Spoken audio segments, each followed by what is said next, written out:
Welcome to Connect Canyons, a podcast sponsored by Canyon School District. This is a show about what we teach, how we teach, and why. We get up close and personal with some of the people who make our schools great. Students, teachers, principals, parents, and more. We meet national experts too. Learning is about making connections. So connect with us. Today, we are connecting with Fred Lowry, president of the Canyons Education Foundation's board, and Emma Moss, a former CSD Teacher of the Year and Innovation Grant winner, and Clief Castleton, a science teacher extraordinaire and multiple Innovation Grant winner. As you might guess, we're talking innovation grants today. So we're going to start with you, Fred. Tell us a little bit about the Canyons Education Foundation, because I think often people kind of forget what it is and what you guys do. Well, the Canyons Education Foundation, while it is closely a part of the Canyon School District, it is a separate entity than the school district. And our whole purpose, though, is to provide support to the teachers, the students, and the staff of the Canyon School District. And one of the most exciting things that we do in providing support to the teachers and the students is doing these innovation grants that we do each year that helps the teachers as they're looking for ways to help enhance the educational experience for their students. You know, there are different things that the district is limited in with their budgets. And so as teachers use innovative ways, or as they put their minds together on different ways that they can teach their students or enhance that educational experience, we provide these innovation grants that allow them to be able to purchase supplies or equipment that can benefit many students, not just for 1 year, but for multiple school years also. Let's talk money, because that's what people are always. What is the range of funds that you do for these grants? Like, what's the price usually range? Yeah, well, the range is normally up to $10,000 for a grant is the range that we look at, and the teachers, as they apply and fill out the application for the grant, they will outline what materials or equipment or things that they need. What's interesting, though, is it's at $10,000 up to $10,000. During the course of the years that we've given these innovation grants, we have given out more than $1 million in grants. That's incredibly impressive. How do you guys go about getting the money? Like, what are your different fundraising? Well, that's one of the key things with the Canyons Education Foundation, in that it consists of business leaders, community leaders, such as elected officials. That's been my experience. That's how I became a part of the Canyons Education Foundation, is that I serve on the Draper City Council. This has become one of my most favorite. I don't even look at it as an assignment. It's just one of my favorite experiences that I have. But because of the leaders that we have on the foundation board, we do a lot of fundraising, and we work to get businesses involved in the community that also care about our schools, care about the students and the teachers, and wanting to help improve our community. So they help. And as we do fundraising, they are the ones that help donate. And we have a gala each year. We have a golf tournament. We do a 5K run, in different ways to raise the funds so that we can give out these donations. So, you two, you guys are experts. I would say experts in getting these innovation grants. How many have you each gotten? Let's start with you, Cleve. How many innovation grants have you received? Well, I think it's either 10 or 11. I've been with the district almost 13 years. All my students, when they are fundraising for their own projects for robotics or whatever, you'll never get every dollar you never ask for. So teachers ask. Just like scholarships and students, right? You got to ask. Exactly.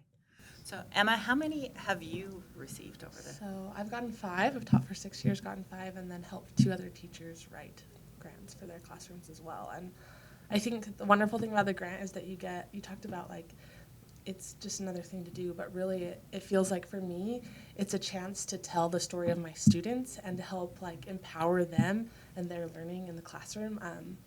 I still have equipment that I've gotten from all of those years in my classroom, and my students love it. I actually ran into one of my students the other day, and one of the grants I got was for VR headsets, and she was like, I still remember that. She's just graduated. She was like, I still remember that, and it's one of the things that like made me excited. She's going into criminology, but she was like, that made me excited about learning was the fact that we did VR headsets as in my 8th grade class. And so I think for our students, like they have such a long-term impact. And like Clief was saying, like if you don't take the shot, then you're never going to get it. And if you can tell that story in a way that helps really represent your students, like it's a great thing to get. I love the grants. The grants, I've been lucky enough to be on what we call the fun. We started out calling it the fun bus, and then it turned into the funds bus because it makes sense. But being on that bus, one of the things that every year gets me, and I find myself behind the camera sniffling because it's so touching. Every year when you're passing out these big giant checks, I mean, we all could use an extra $10,000 in our personal accounts. But when we hand them off to the teachers, the excitement that they have to spend it on their students and not themselves always hits my heart. Like you guys are just as excited as if it was a publisher clearinghouse coming and saying, here's $10,000 for you personally. What's it feel like when you receive that check? When the fun bus shows up, you've got a group of people, balloons, a big giant check. What does that feel like when it comes into your classroom?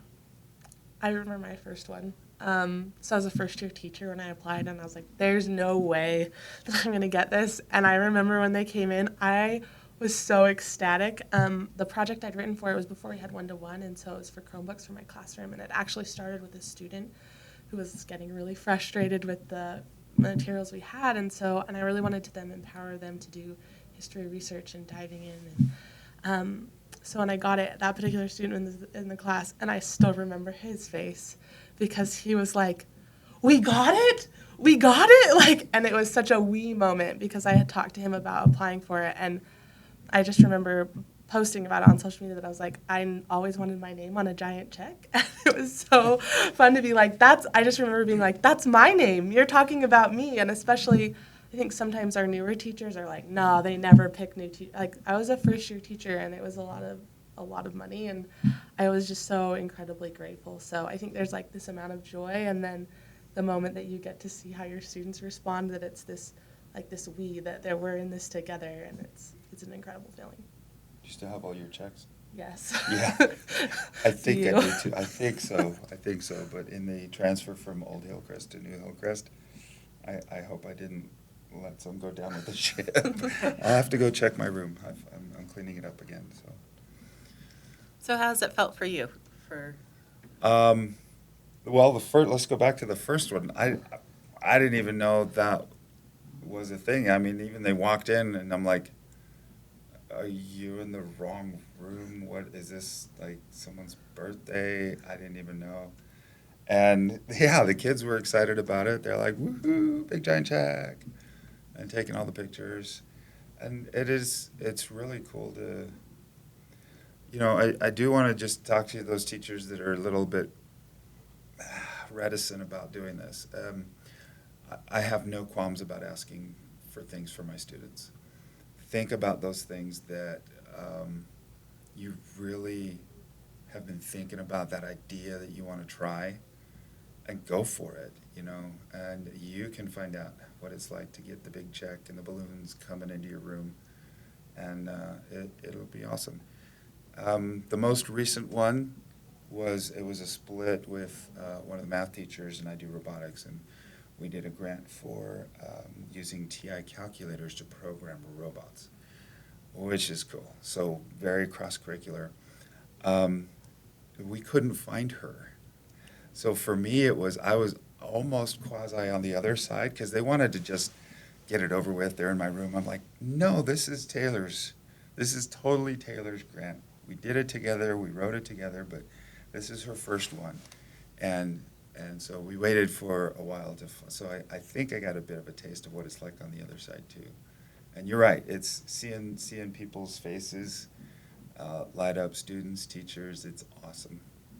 It's really awesome. You know, maybe if I can add to that too, from the foundation's perspective or from my perspective, that's what's so inspiring on that fun bus is when you go into these classrooms and even when you walk into the school, there's a vibe. There is a total vibe. And what's inspiring is like you've said about how invested the teachers are into their students. And I think an important thing that you bring up is if a teacher's hesitant about doing this, you know, they're in that classroom because they want to inspire their students. There isn't a better way to inspire your students than for you to step out and take a chance and be an example to them, to show them this is how things work and take a risk and then show how as you step out in wanting to help others, that's a great example of how it can inspire your students. And it's amazing from elementary school to high school, the variety of things that I love to hear how these grants are being used year over year. It's really an exciting thing. So, inside scoop, when you're looking over the proposals that people have put, the grants that people have written, what are you guys looking for? The golden nugget right here of information. Well, you know, it's almost overwhelming when you start looking at all of the applications. And that's one of the challenges is, like, we only have so much money each year. And then trying to categorize which ones that are worthy of it or not. But the key things that we look at is, first of all, the impact that it will have on the number of students. So that grant needs to kind of explain that it's going to impact more than just, 5 students or 10. Year to year.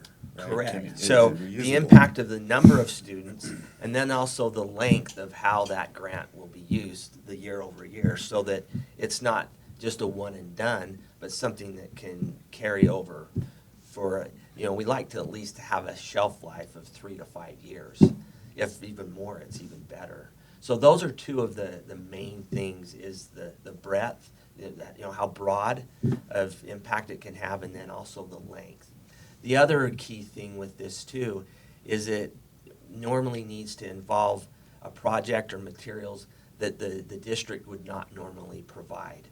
And that is one of the things that sometimes some of those that submit a grant, it's for basic materials that really the district can provide that. And that's actually opened the door where we've then been able to use tools for schools, or we do have one of the school board members that's on our board. When he becomes aware of this, it allows us to then try to open up another avenue for some of those basic, needs. Or even through like Donors Choose. Yes, that's what I meant by schools for. It's the Donors Choose. It's Donors Choose. Okay. About this. Yes, Go, that's girl. what actually was Because going to I ask. feel like as you were talking, I think that's sometimes what teachers are not sure. So I mentioned that 2 of the grants, I had a chance to go work with 2 other teachers and I think it starts with is an idea. We've kind of hit on that. You got to have an idea for something that's not normally provided. And I think sometimes that's where teachers stop because then they're like, I don't know where to go. What do I do next? You mentioned some of those things they're looking for. There's actually a rubric there when you're applying for the grants. So if, hopefully as a teacher, you're familiar with rubrics. But that was something Just a little I bit. always did is I would write it, and then I would go back and say, okay, where am I falling? And I think, too, how are you telling that story? It's a great way to provide data. I know for me, I've always been this is my story, but here's some data that backs it up. It's helping those that are reviewing see how is this going to impact and making sure you're hitting those marks. And so when I was working with them, I was like, do you know that there's a rubric and a thing that you can use? And they were like, no, I had no idea. So that's something that if you're where do I start? Go look at that. So, Fred, can you tell me a little bit about the selection process and how that goes? Yeah, so the selection process for these innovation grants is completed by members of the foundation board. And, as I mentioned, this foundation board consists of community leaders, business leaders, individuals that care about the district. But as we review these grants, we are not educators. We're not teachers that are in the classroom, so we're more of an outside objective look at these applications. Each of the applications, the information has been redacted in that we don't know the school, we don't know the teacher, or any of those things. So they're all blind, so to speak, as we look at them. And with that, as we go through this process, any technology or things like that that we will want to grant, that is also subject to approval through the district with their purchasing to make sure that it follows the district guidelines with the technology guidelines that they have. And the applications are open currently. Right now, they are open. I always plan to try and have my grant done by parent-teacher conferences, because usually those happen like first mid-September. And so then there was always, if I was like, oh, I need to refine that, there was always like the compensation day. I could go back and use that to go look through it. And so then I also had a chance to like go let other people in my school review it. So if like you're like trying to figure out how to pace yourself, I always use that as a marker. Like, this is when I'm trying to have this done by, because like you hit the end of September and then October just gets really crazy with fall. And so I feel like because of that anticipation of fall break and end of term and things, that I never wanted to like leave it up right till the end. And so if you're like a planning teacher and you're trying to decide, it's a really great marker that pretty much falls close to that every year. So what was your favorite grant? I'm going to ask both of you. What was your favorite grant? What was the best one? I mentioned it earlier, but probably those VR headsets. They are really impactful for my students. I had one that they'd never been on a roller coaster, and to watch them put on the headset and like put up their hands and start like writing this thing as we're talking about engineering and design principles, I just will always. And she took off that headset and emotional, but she was like, I've never been on a roller coaster, never done that before. And to see how involved and engaged, and then how they would start to ask questions. We did one where we looked at like underwater sea creatures and the development of how they're programming those in this space. And I just remember watching this kid like swimming with headset on, like this 8th grade boy being like, That's so cool. because it's just a natural motion. But to see how then they would start asking questions, and how do we build this, and how do we engage in this, and how does this happen, and how can I use this in my life moving forward? And just seeing them become so empowered by this tech was just, I don't know, when you have a class of kids, like you don't see their eyes, which is usually what you look at with a kid, but you have a class of like 30 kids and they're all going, whoa, or swimming, or it's just, it's just one of those teaching moments that I remember just sitting there being like, this is my life, like just in awe, and realizing like that came from this foundation because they provide those opportunities for teachers. I think like if you have an idea, like I thought it was crazy, like maybe they'll never fund this, but I remember looking at those standards and being like, if I had VR headsets to teach this, it would be so great, and it really was. What was your favorite? Oh boy.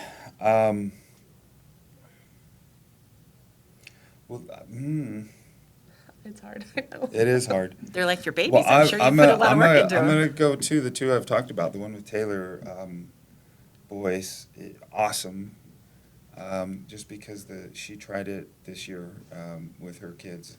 They were seniors mostly, and they actually had to figure it all out, how to get these things to communicate with the calculators. Fred, what's been your favorite experience memory from being on the Funds Bus? Oh, I don't know that I can pick one favorite experience. That was going to be my answer. I should have said that. I should have Well, said the reason why I say that is my mind, it just automatically races to different experiences. And I guess the ones that have been most touching to me have been the ones that have helped with our special ed. Ranging from when we go to the school to help replace these larger bicycles that allow these students to be able to get around on their own and to be able to exercise, and it gives them a sense of freedom. That is special. To where we went to elementary school with one of the special ed classes, and this is what was so neat, is for their playground, they needed a table that would allow one of their fellow students that's in a wheelchair to be able to sit up to the table to be with her peers. And her peers were as excited or more excited than she was to know that, hey, you're going to be able to come out to the playground and sit around the table with us. Those are two that stick out in my mind, the ability to be able to have musical instruments more easily tuned, to where students can use their hands more in one of the jewelry making classes.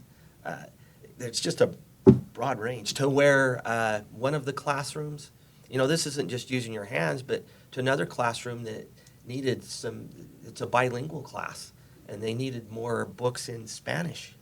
And these students were so excited to be able to have material that they could take home for their parents to read to them in their native language, which is huge. We take a lot of things for granted that we don't. We really do. And every time I've been on the bus, it's a high for a couple weeks, actually, where I always, as a parent in the Canyon School District, I walk out of it going, I am so grateful that my kids are here and that I know they're loved. There's just so much love that happens with them. I'm going to get a little too cheesy. So, That's not cheesy, though, because it's true. And when you Yeah. talk about the vibe in the class, that for us, that we're not in the school every day. yeah.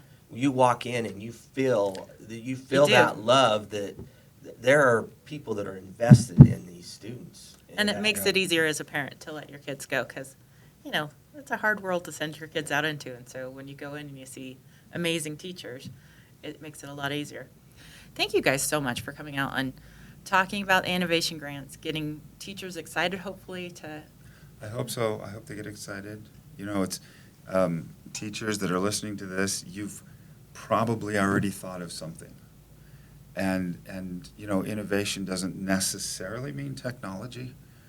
It could be just a different way of looking at things, of getting kids to see things. In her case, yes, it was the goggles, right? The 3D VR goggles, right? Thank you. I'm thinking FPV because I teach drones too, but that's a whole other. And it might be, but it really, what is that thing that you think is really going to excite your students about what you're trying to teach them? You've probably already thought about it. And I would guess if you're watching this, then you're thinking about, should I do it? And I think the best advice I could give is yes, Do it. absolutely. And Go for I it. can speak for myself here, but if you have questions, I would be more than happy to help those that I don't know. It took a lot of courage for me. I remember I walked by the flyer in my faculty room at least 20 times before I was like, okay, I'm gonna do it. To get up enough courage, but I think the impact that I'll have your students, you will never regret it. And even if you don't get it, the experience of writing the grant, having a process to be able to put yourself out on a limb to try for your students, has changed how I do things as a teacher, just that alone. So go for it. It's the best. Well, yes, go for it. Thank you so much for joining us at Connect Canyons and for just seeing how innovative Canyon School District is and how the wonderful teachers that we have here.